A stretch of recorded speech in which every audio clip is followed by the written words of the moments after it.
What's up, everyone? Welcome back to Dr. Lee Unhinged. I'm Dr. Shaw. I'm Dr. Maxfield. Welcome back. And it is officially summer. Actually, by the time that you're listening to this, it is officially summer, which means that if you're not tan yet and you wanted to be tan, we're going to tell you how to do it. We're going to tell you how to do it. Is it safe? Is it not safe? Is any tan bad? But we're going to be talking about spray tans, fake tans, bronzing. These are alternatives to getting out into the sun, and they're becoming popular again. There was a headline here. It says, and actually some of this comes through the new Barbie movie. Have you seen that movie, Dr. Shaw? Is it out yet? The new Barbie movie? There's a Barbie movie? I didn't know about this. It's not on my radar. Yeah. It's how is it not on your radar? So it's got Ryan Gosling in it. Isn't he like 62 years old? But he's Ken. Anyway, the headline here from The Observer is, in the new Bronze Age, fake tan is back and it won't turn you orange. And not only is Ryan Gosling spray tanned for that movie, but then it talks about Martha Stewart. She says she's 81 years old, and for her recent Sports Illustrated swimsuit cover, a spray tan boosted her confidence. And there's a lot of sides to this. I mean, the first of it is like, is being tan desirable? I guess that's a consideration as well. You and I are both a little bit naturally tanner. We're solid Fitzpatrick 3-4 perhaps, but I don't know. What do you think about this whole idea of being tan being better? Is it a good thing, bad thing? Yeah, I think that this is a debatable thing, right? Because on the flip side, especially in my culture, South Asian cultures, what you find is a focus on being white. And so there's a lot of colorism there where people are trying to figure out how to bleach their skin or use lightening and brightening products. And that is very dangerous. Not only are the products dangerous, but also just this idea of being more white, being more beautiful is very dangerous for people growing up in those areas. And I think the reverse can be said about tanning, right? Because you're saying, well, it's the opposite of that. So you trying to be any color that you're not could be harmful in some ways. I don't think we look at it as detrimental in the West as maybe it is looked at in the East, but I think it's something to consider. Yeah, it is. And I guess there's a lot of psychology behind it. There's larger social aspects of it. But the more immediate concern and the immediate threat to your body would be about how do you go about this? Because all throughout the summer and even your months preceding to the summer, people are looking to get a base tan. Oh, and there's some controversy. Let's just even start there. Is a base tan good? Is that real? Should people be getting a base tan? Because I hear this all the time. I get a base tan so I don't burn. It's good for me. Yeah, so that's a good question. So is getting a base tan good? So let's talk about this process here. So is getting any tan at all good for your skin? Like a tan from the sun, a UV induced tan, let's call it. Is that good? The answer is never going to be yes, because we know that any type of UV exposure from the sun is going to be deleterious to your DNA and could potentially lead to skin cancer and aging. Now, that being said, if you have a base tan, right, what happens is you are producing more melanin in reaction to UV exposure, and that melanin is protective from the sun to some extent. So you are sort of inducing some type of UV protection by having a base tan. But in the process of developing this base tan, you're causing skin damage. What are your thoughts? Yeah, I think you've said it yourself. So there's some truth to that. A base tan will protect you from future burns, but it certainly doesn't protect you from probably some of the long-term damage from the sun. And then the cumulative effect of it is just a net long-term loss. So yes, it might protect you from the immediate UVB burn the next time you go out, but long-term, it's not good for you. And then of course, tanning overall, it is bad for you. It's just a marker of sun damage, like Dr. Shaw said. But then we have these spray tanners, or fake tanners. And this is completely different, actually. I'm actually I'm not opposed to spray tanning at all. I know some people are like very adamantly against it. They say it's very unhealthy. But basically, you take the sugar molecule, dihydroxyacetone. The history behind this is interesting. It was like an oral supplement back in the 1920s. And they noticed, of course, people becoming bronzer.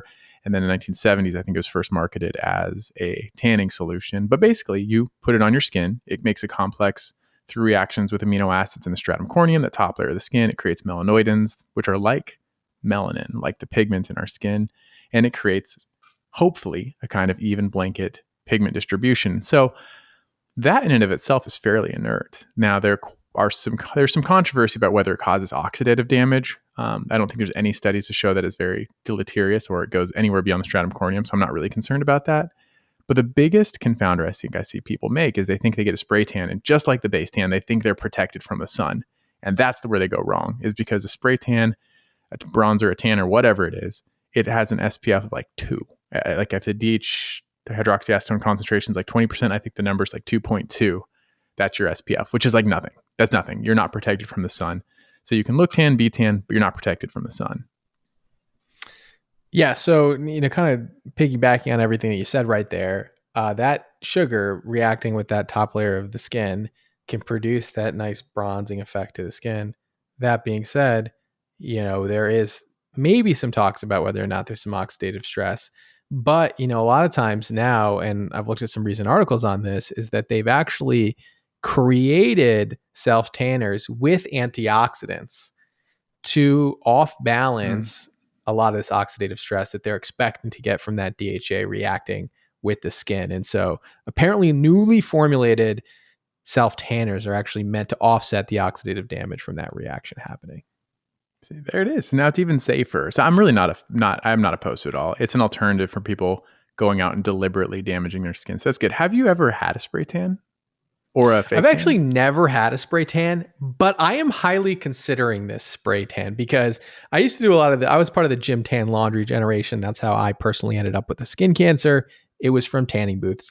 There's no doubt about it in my entire mind because I got a skin cancer on my chest, which there's really no other reason for me to get skin cancer on my chest other than for me to have been baking in the tanning booths growing up. And it was a basal cell skin cancer. We removed it. All is good in the world. However, now I still think, I would consider it because right now, it would help with some uneven skin tone issues that you're having, some just like textural issues that you're having. So if you think about it, if you naturally go tanning, right, you end up with uneven pigment distribution, right? Like even you, Dr. Maxfield, right? When you look at your skin, you have freckles, right? So your pigment now, when you were younger, actually, in fact, you probably got more of an even pigment distribution when you went tanning from the sun. But now, because we get older, our melanin doesn't produce evenly in the skin. An actual spray tan would give you a more even appearance of your skin tone because it would be covering up any imperfections in your normal melanin production. Yeah, that's a good point. Now, all right, I'll tell you this. So I did get a spray tan once, and it's kind of one of those things. If you don't know me, if you're new to me, I like to try things, especially if other people experience them, so I can speak to their points. And Victoria, she works at the office. She's a very dynamic individual, and it was lunchtime, and she was like, "Hey, I'm going to go get a tan." And I was caught up, and we had like a huge break. It's like, all right, let's go. So I went and got a spray tan. In between patients. No, yeah, over lunch. So we were back with plenty of time. I was getting progressively bronzer throughout the day. That's great. It was a fun experience, though. It's fun also. For whatever reason, like I was in my scrubs, and basically everyone there was like, "Oh, I need to get a skin check," and I was like, "Yeah, you pretty much do." It was like I was probably call it proselytizing within the tanning booth. So you went to a self tanning, like a spray tanning place that also had traditional UV tanning beds. Correct. That is correct. Yeah. Yeah. No, those people bake over there. I remember the people that used to work. I had some friends that used to work at tanning salons growing up, and those people spend more time in the tanning beds than even any of the customers do. And so they are going to have to reckon with that, just like I did as a teenager. Yeah. So now, anyways, I enjoyed the experience. I thought it was fairly straightforward. The FDA, don't get it in your eyes, don't get it in your mouth. The interesting thing is the safety behind that. I'm not sure if that's like particularly harmful because of what it was originally purposed for, but I'm not saying do it. Still protect your eyes. Don't consume this stuff. But just physiologically. I have a big issue with like breathing things in. Like even sunscreen sprays, right? I have this sunscreen spray right in front of me here, this Alta MD new one. Mm-hmm. And I'm always wondering about what happens in the lungs. And now, in fact, I know what happens in the lungs, right? But think about this. If you breathe in something that your body cannot get rid of, right? It's not something that your body can like take and do something with, right? Like it's some type of mineral or something like this, right? That doesn't belong there. What happens, right? I mean, essentially your lungs will like wall it off, but it won't go anywhere unless like it's actually pushed out by like the cilia in your lungs. And so I'm not a big fan of breathing in anything that's not supposed to be breathed in. So I Mm-hmm. always hold my breath when using spray sunscreens. I always hold my breath when I'm doing anything, even misting like a skincare product on my face. I always hold my breath because I don't know. I don't know how I feel about breathing in things that aren't supposed to be in my lungs. That's fair. You know what's interesting about the sunscreen thing? I think there are some studies specifically on titanium dioxide when it comes to inhalation of particles. I tried to do a quick search. I know I've bookmarked this in the past. Maybe I'll throw it in the description if I find it. But titanium dioxide, like everything has their own pluses and minuses. But for inhalation, I think that's actually something I personally avoid based off of some studies I read years ago. So I'm right there with Dr. Shaw. Add that to the list of things Dr. Maxfield doesn't recommend: inhaling titanium dioxide. It's a short list. It's a short list. So it's good to know what's on it. But this is actually something to think about, because if you're breathing in something like this, right? And we see this in a lot of, this is outside the scope of dermatology necessarily, but people that work in industries like mining, or they work with asbestos, for example, like in the past, like inhalation, occupational injuries, right? People breathing in something that they're working with, it's a particle, and that depositing in the lungs and causing interstitial lung diseases is a real documented thing that occurs. So I could see some type of inhalation injury from inhaling these particles for sure. It would be similar to an occupational injury if you did it enough, I would think. Yeah, I'm right there with you. Yeah, no matter what you're smoking, it's not good. Now, I guess, okay, so some functional, practical tips here for people. Breathe air at the end. So we talked about texture. The other thing you said is if a spray tan causes even texture more than the sun, which is absolutely true. And here comes the tips for applying your spray tan. Here we go.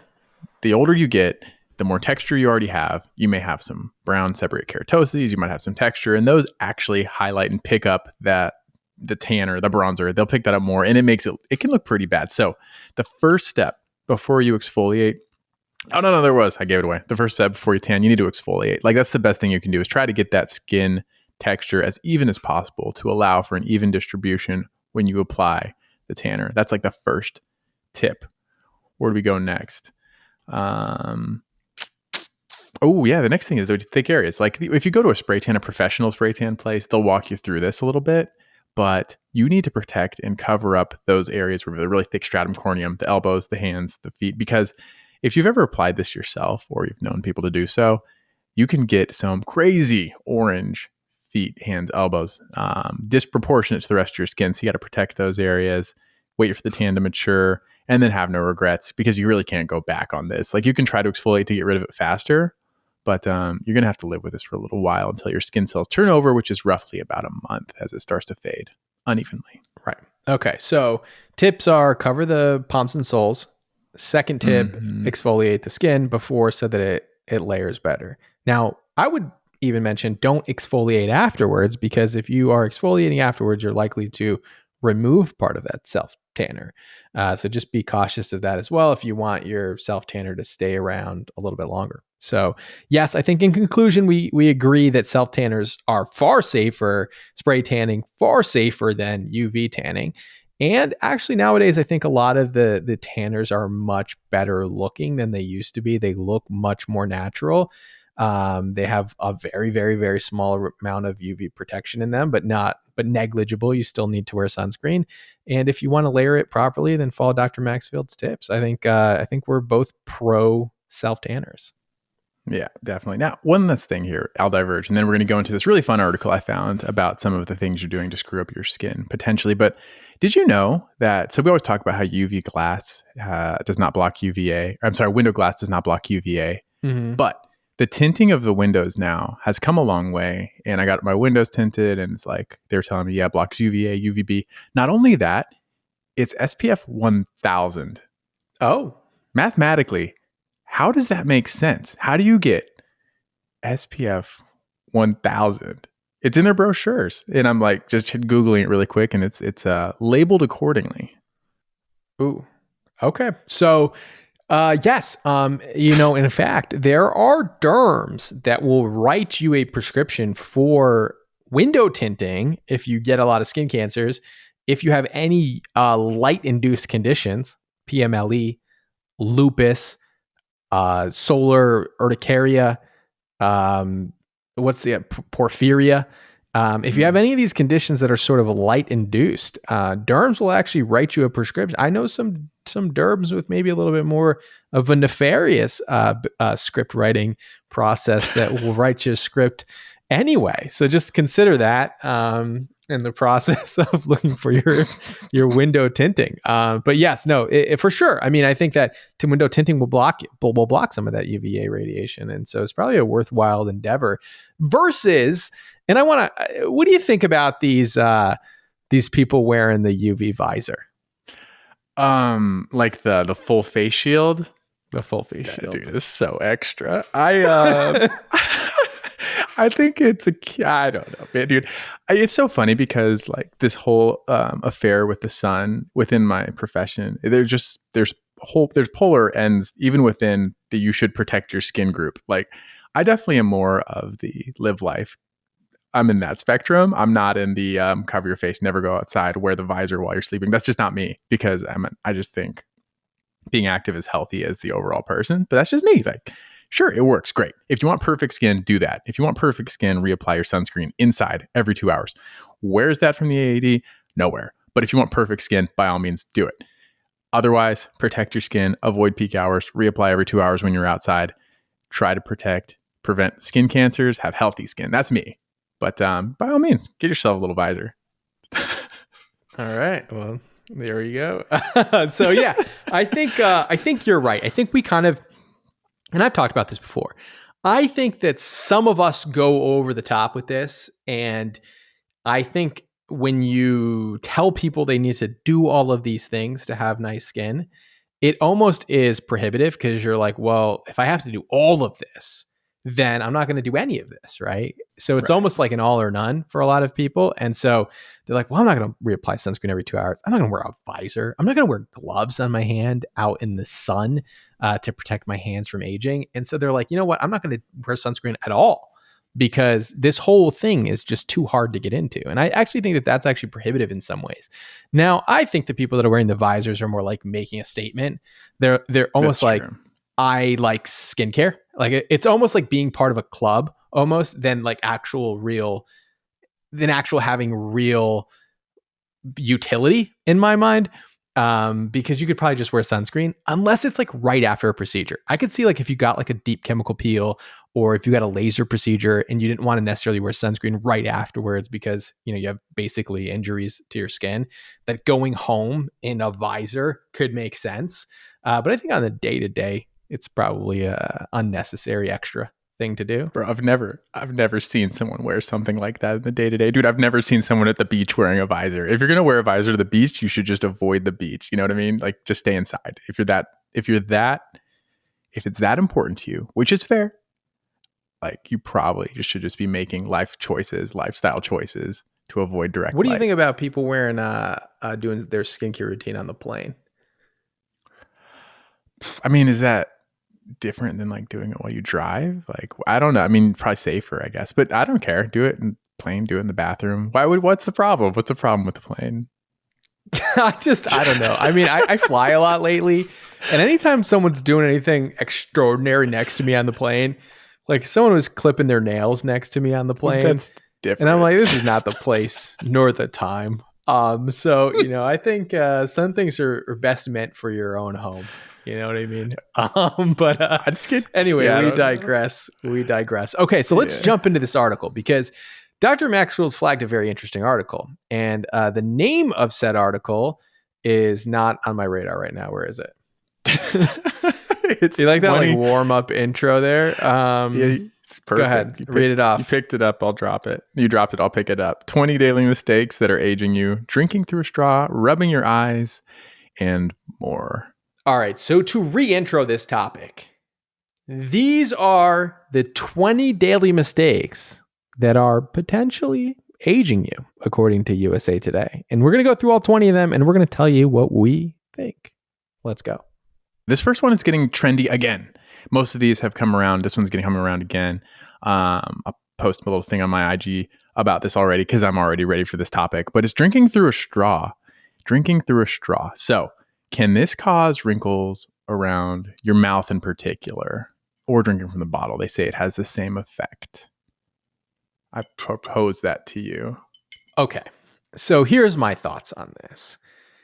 Drinking through a straw, does it cause wrinkles around your mouth? And is this something that you need to obsess over or potentially buy a new straw because of? And in my opinion, the answer is no.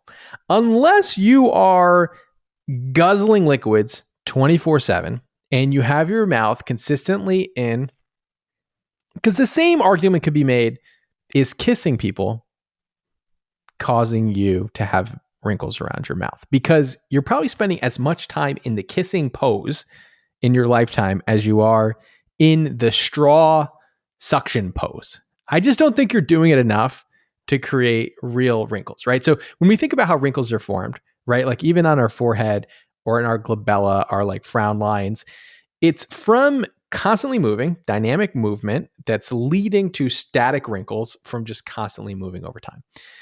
And around the mouth, you are probably not in that mode for long enough to have any appreciable difference to your mouth. Now, if you were a smoker, I could see this certainly happening. One, because smokers age more rapidly because of all the collagen damage from all like the hydrofluorocarbons. And two, because you are more often going to be in this pursed lip pose because smoking takes much longer than it does to sip a drink. And so I would argue that it's probably not relevant.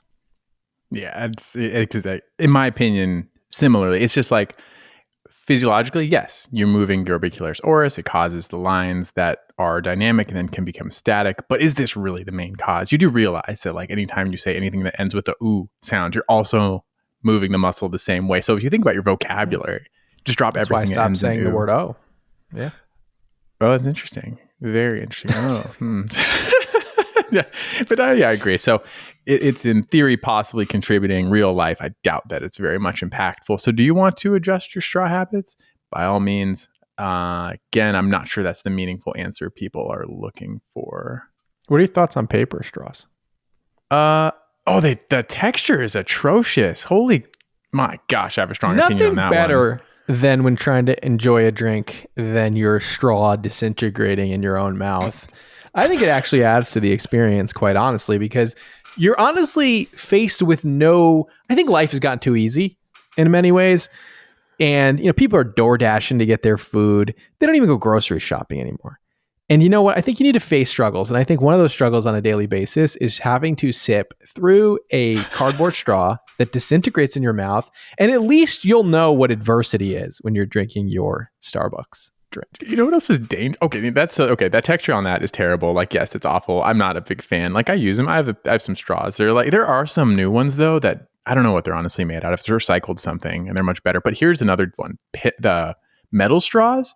These are just straight up dangerous, man. I drink coffee. I drink coffee through a straw for a separate reason. But you can burn the heck out of your mouth. For your teeth? Yeah, from my teeth, yeah. Okay. So your teeth don't get so brown. The teeth thing is real.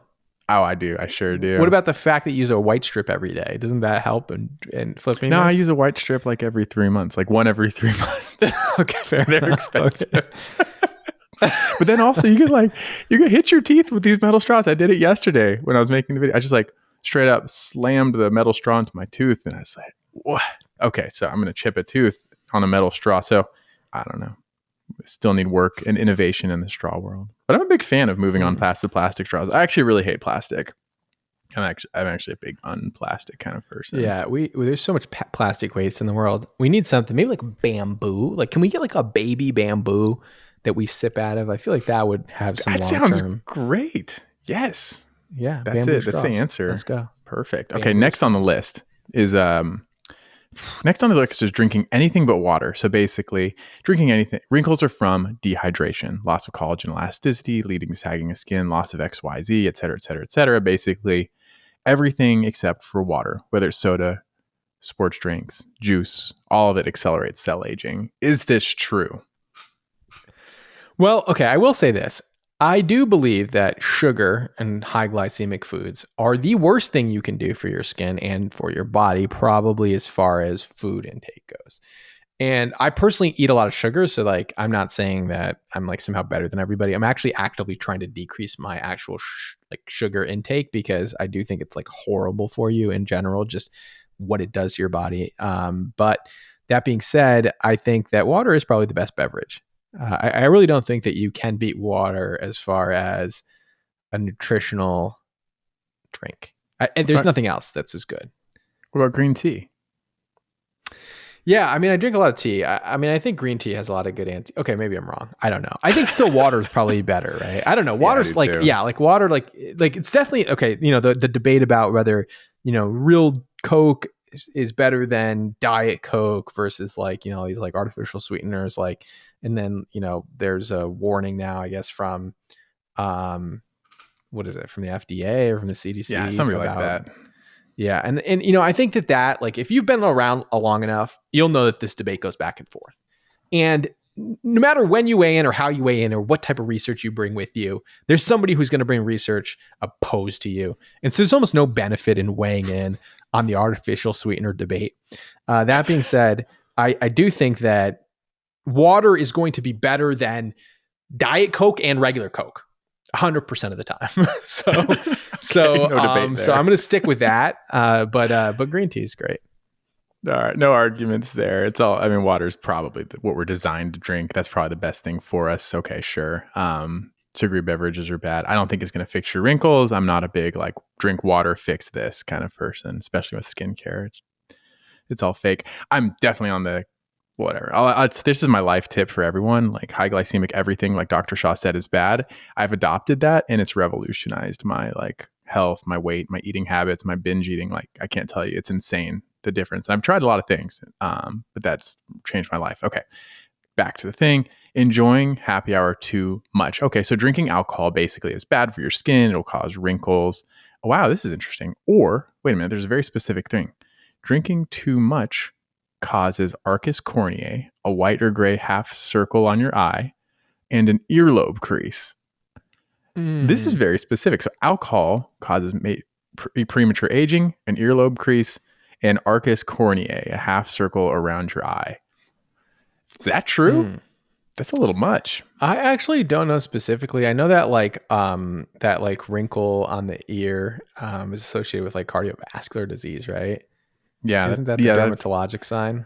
heard that too. I do. That is familiar, along with some other things. But yeah, This sounds like some board fodder, but jumping yeah. into that, let's talk about alcohol specifically, because this has actually become very popular amongst the sort of health hackers and the biohacking population, right? The people that wear the Aura rings, those people are very much into the studies on things that can be just dangerous to the body in general, that cause oxidative stress, that and there's been a long debate throughout the course of history whether or not alcohol in small amounts are beneficial, right? Like Mhm. especially drinking red wines that have antioxidants in them, whether or not small amounts are beneficial. And there was talks about, okay, for men 2 drinks are good and 1 drink for women. And I don't know who based the study on it, but that was a long time recommendation actually. And there are new data has come out that has said that there is no safe amount of alcohol, that any amount of alcohol is not only bad for your skin, but it's also bad for other parts of your body as well. And so that there is no safe amount of alcohol, and that people should just stop drinking altogether if they want to live the healthiest and happiest lives. Yeah, I think it's probably true, to be honest. I don't know. It's all anecdote. Like you said, this is another topic where the studies can go on either side. You could have a full argument, full of studies on either side of this debate.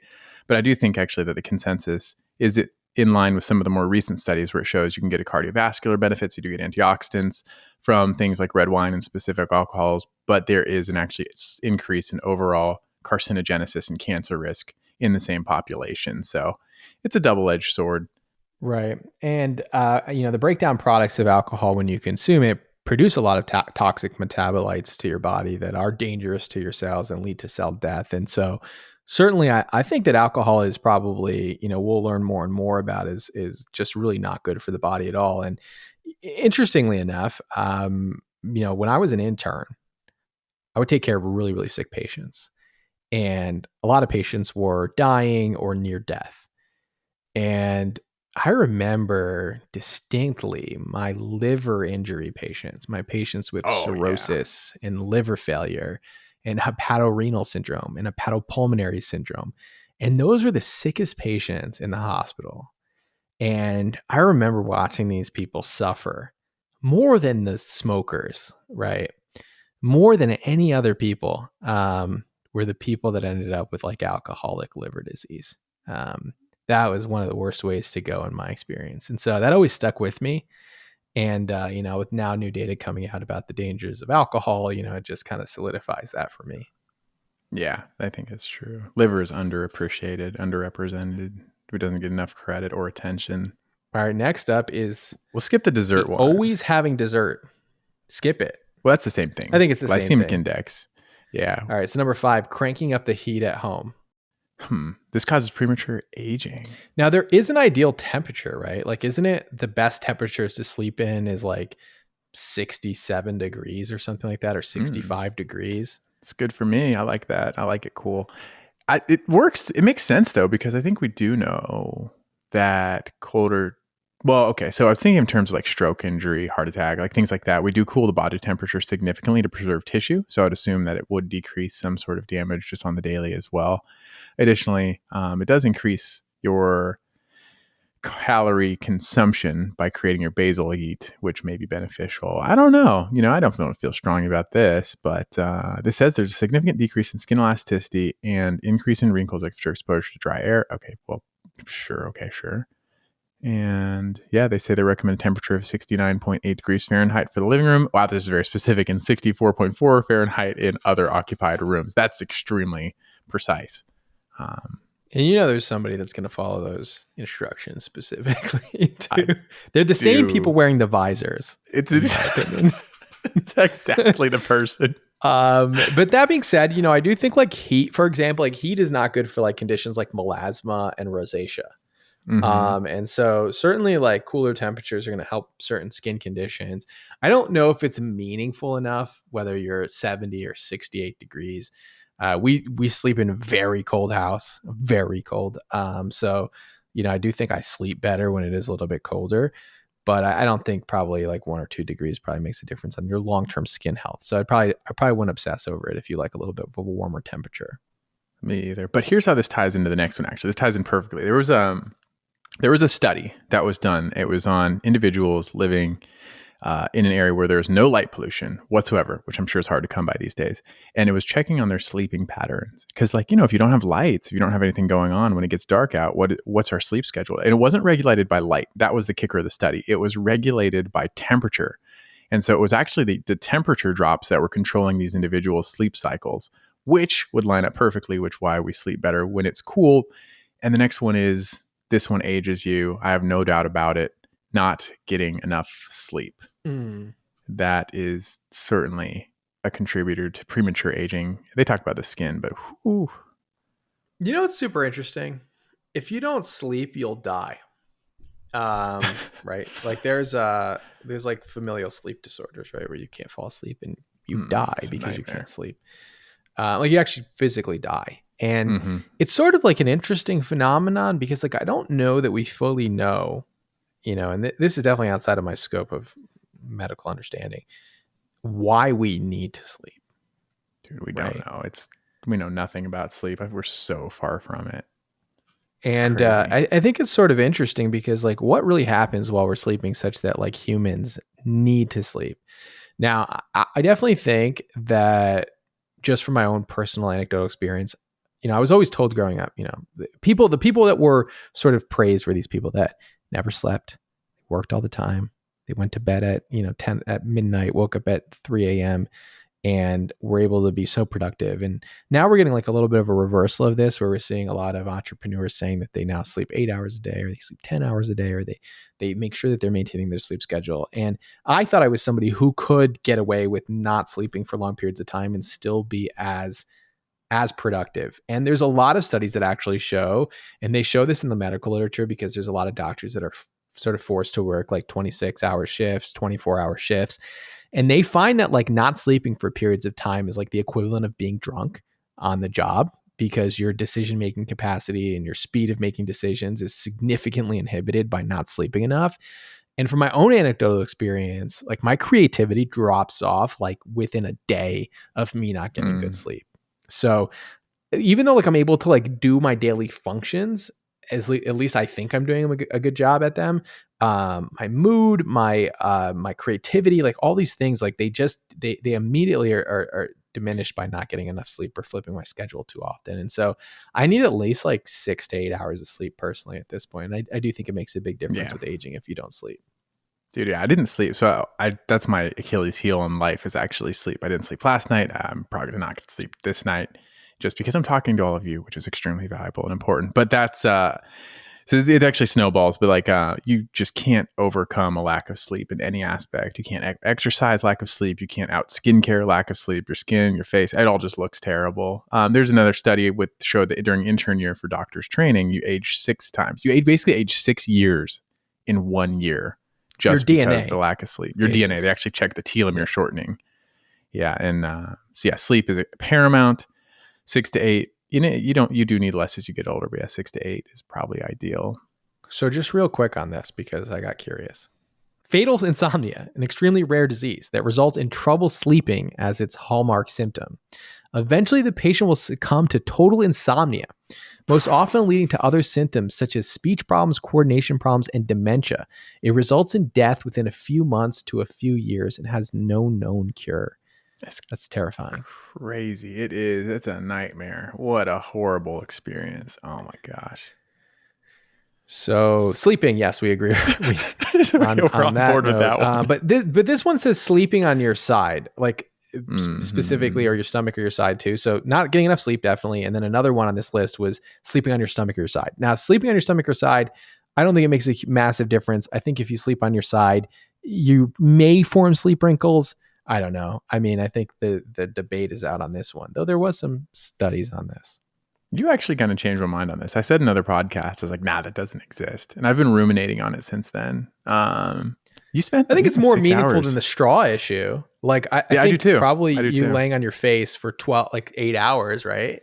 In a particular position that's smushing your face is more likely to leave a crease on your face than sipping out of a straw, in my opinion. Yeah, me too. You definitely don't sip out a straw 6 hours a day. So, okay. So more validity than a straw. It's debatable. What's the next one? Screen time or slouching? Screen time? Next one's eating too much junk food, which we already said, like not eating. Same thing.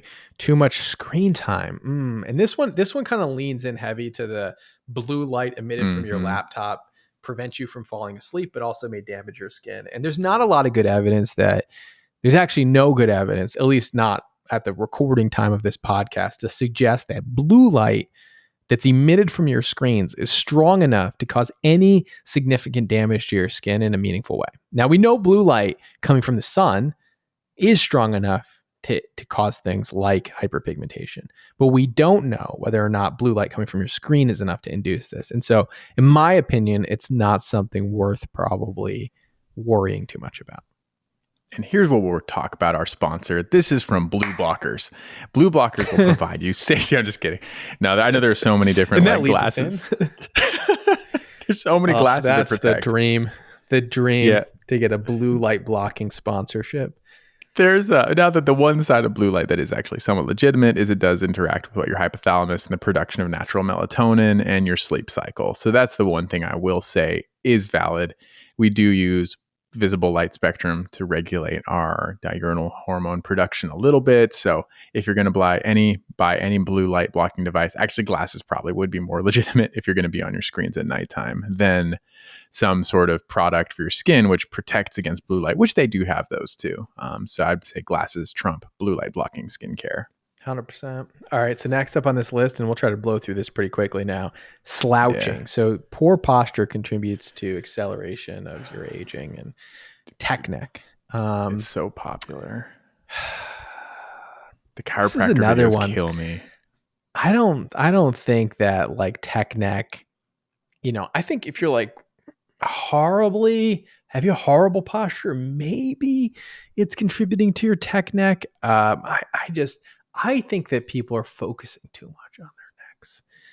But I do think that one of the main problems that one of the main mistakes people are making in skincare is that they're not bringing their skincare down to their neck. And that means applying sunscreen on your neck. And that means applying your retinols on your neck. I think people take much better care of the skin on their face. And then they notice this discrepancy between the age of the skin on their neck and the age of the skin on their face. And that's attributed to the fact that they're just not doing as much for your neck as you are doing for the rest of your face. In my opinion, I think that's more relevant to the discussion of neck aging than the position that you hold your head. Yeah, I agree. And out of my scope too, I completely agree with all that. But then there's the TikTok viral video of slouching where like, how do you fix XYZ? Well, you stop doing this, slouching forward, for those of you who can't see, and you sit up straight. It's like, it's somehow this like miraculous, inspirational movement that just revolutionizes someone's life. It's like, no, that's ridiculous. It's absurd. I've always sat very upright, though, to be fair. I almost have like abnormally straight posture. Suspiciously, like people take pictures of how straight my posture is. It's not even normal looking. So I'm like the opposite. I'm like a reverse hunchback. What do you call that? A hunch front? Hunch front. You heard it here first. Okay. So next up is rubbing your eyes. Okay. And this kind of goes into the next thing where yes, like rubbing your eyes, using makeup wipes, which, you know how like I'm kind of like saying that most of the stuff that we worry about is not that big of a deal. I do think that makeup wipes, because mascara is so difficult to remove and eyeliner is so difficult to remove, and a lot of them are waterproof and they don't emulsify easily, people use a lot of pressure when using these makeup wipes to clean their eyes. And I do think that causes enough irritation around the eyes to cause things like dark circles, fine lines, and just disrupt the skin barrier in general. So I do actually think this is something that is actually meaningful. And we see this in people with eczema, right? Where they get what we call allergic shiners from rubbing their eyes often enough. So rubbing your eyes often enough can cause lichenification and skin changes that will have a significant difference in your appearance. And so I do think rubbing your eyes can aid you. Yeah, I think that is possible. I don't think we give the skin around the eyes quite enough credit. So it's like the line between applying your eye creams with your third finger, fourth digit, and then rubbing your eyes vigorously. I think that's where the transition occurs. So I'm with you. I think that the finger, we've talked about this, the finger in which you apply your skincare with, again, is meaningless in the scheme of life. Next then is stress. Holding on to grudges. Does stress age you? Yeah. So. We know this for a fact. Stress certainly ages you. Stress is one of the worst things for your body, but what are we going to tell you to do? Not be stressed. Don't worry about it. Obviously, that's the solution. It's just don't worry about it. Meditate, things like that can be helpful. They have a good, the Serenity Prayer. So in AA, Alcoholics Anonymous, they have a Serenity Prayer that they do before, maybe after every meeting. I'm not quite sure.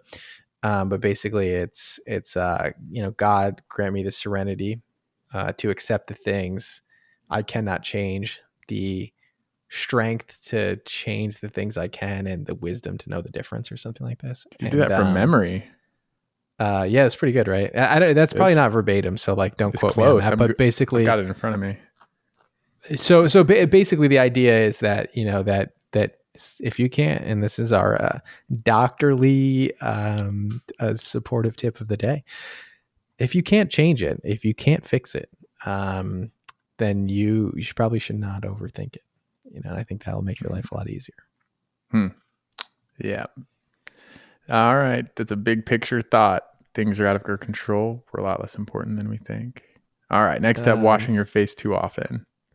Yeah, I think washing your face is probably one of the most harmful parts of your skincare routine in general, just because, a lot of surfactants in general, right? Like no matter how safe a surfactant is, right? The goal of a surfactant is to remove things that are on your skin.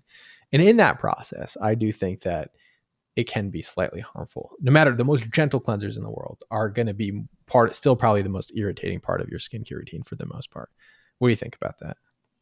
Yeah, I'm with you. That's the whole purpose of it. You're trying to break apart things off of your skin, and inherently your skin is the bystander with that. Is it the most irritating? I guess I was thinking exfoliators, procedures, but in the regular everyday routine, it is probably the most harsh. I mean, just functionally. So yeah, don't overwash, don't overdo it.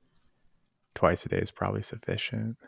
Now, taking a look at some of these other ones, I guess we'll probably have to skip around. I think we'll go through quick. Not removing your makeup before bed. Yes, I think that can be bad for your skin. Yeah.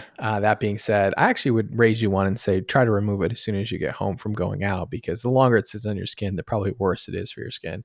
Not wearing sunglasses, I do think that like squinting and not protecting your eyes from the sun can be harmful. Sitting all day is probably one of the worst things that you can do for your body in general. We're learning that this is maybe as dangerous as smoking, probably not as dangerous as smoking, but just being like recumbent and not moving, and people a lot of times not getting up and exercise or at least walking, or, I think those will probably age you faster and lead to risky cardiovascular outcomes. It probably won't have as much of an effect on your skin as it will on just your cardiovascular health and your risk of heart attack. And so definitely don't sit around all day. Yeah, sedentary. Like we see these people every day. Like the people who are moving, the quality of their life is exponentially better than the people who aren't at the same age, regardless of everything else going on health-wise. So, yeah. Next one, applying sunscreens only when the sun is out. That's true. Even in indirect light, you need to wear sunscreen. It actually makes a huge difference. Agreed. Avoiding fatty foods. What do we think? Fatty foods. I think is that's probably mixed. True. I think, well, there are good fats and then there are good bad fats. But I think that, the fear of fats, that was, I think that, as more nutrition data comes out, and I'm glad to be debunked by somebody, a nutrition expert on this one. I think as more data comes out, we learn that fats are less harmful than sugars are. And I could be completely wrong about this, but I think that if that fats in general, there are good fats, there are bad fats. I think that omega-3 fats are shown to be beneficial. I think there are other fats that have also been shown to be beneficial as well. But I think that overly focusing on like fatty foods probably not as beneficial as avoiding sugary foods. And based on my research, which is limited, to be fair. I'm there with you. I think we're catching up. I think it's going to be carbs and sugars are the enemy, and fats in proportion and deliberately are probably not as bad as we always thought they were. Right. Crash dieting. What do you think about that? Yeah, I do think it's actually pretty harmful, but you find something sustainable and balanced, and I think that's where it's at for health. And then the last one is multitasking. I think it probably doesn't. I think that multitasking in general is fake. I don't think that people can multitask. I just think it's physically impossible to focus on more than one thing at a time. And so I think that's probably not going to age you, because you can't do it anyway. Can you think people can multitask? No, not really. Like I remember I took a test when I was a teenager. Like I actually scored really well, where you did multiple things at once. But my mind is kind of chaotic. I do always have multiple things going on. I don't know. I don't think you're the same way. You're you're really good at hyper focusing. I feel like I thrive in like a little bit of chaos and jumping around. You're very chaotic too, but you're also very focused. So I'm not sure you're the same way. Like you've always been able to like do more, like you're somebody who can do things in between patients. Like when I'm in clinic, I can only be in clinic. I can't even respond to like an email when I'm in clinic, because I'm so like focused on being in clinic and like everything that's happening in clinic and interacting with people. And you can like go do something and then come back and jump right into it. For me, like I have to be hyper focused on whatever I'm doing to get it done in my mind well. What I mean is like doing two things simultaneously, I think is impossible. I think it's possible for people to do something for 2 minutes and then do another thing for 2 minutes and then do another thing for 2 minutes, which I'm not good at. But I don't consider that to be multitasking. Like, so you know what I found out? Like it's this. Listening to music and studying at the same time, which I think is impossible. Yeah, well, you can't do it with words. No words in music. So I found out, we both did very well in our board exams. I found out what worked for me to increase my longevity, because you hit a wall. We hit a wall when you study as hard as you do in medicine. I found that I could increase the length of my studies, and my scores still stayed the same, if not improved. I could play like a game on my phone plus study and listen to vocal free music, or like do something with my hand, like play something over here while I'm studying, like after the first read. So the first read, focused, hyper focused. After that, reviewing, I would do about 3 things at once for years. And my scores actually improved. So I think it does help me to have my mind moving in a couple different directions. So maybe multitasking is real. I don't know. Maybe we're wrong. Maybe I'm just incapable of it, and I feel like it's just not real because I've never seen it happen. I think it's impossible. It's like I guess that's just my limited brain. My inability to multitask has narrowed my thought process. But fair enough. Dr. Maxfield is more incredible than I am, so I think that's absolutely not true to say. So Thank you all so much for tuning in to Dr. Lee Unhinged. We covered like a lot of like heavy hitting topics within that list, believe it or not. So I think there was a lot of good nuggets in there. You could tell we're pretty biased on certain things, so take that obviously with a grain of salt. I think him and I tend to be a little bit more lax on a lot of these things that people kind of hyper focus and hyper fixate in within the skincare community. I think we all want you to live healthier and happier lives and not make skincare a burden on you, but maybe make it, add to your life rather than take away from your life. So maybe that's why we lean the way that we do. Plus we know the extremes of like the worst of it. That's it. We see the extremes. We also want you to focus your energy on the things that matter most. Like, I don't want you to focus all of your time and money onto something that's going to make a minuscule difference. That's something too. So anyway, it's late here. It's late. It's past my bedtime, but we're thankful for all of you. So thanks for hanging out with us tonight. Thank you all so much for tuning in. We'll see you in the next one.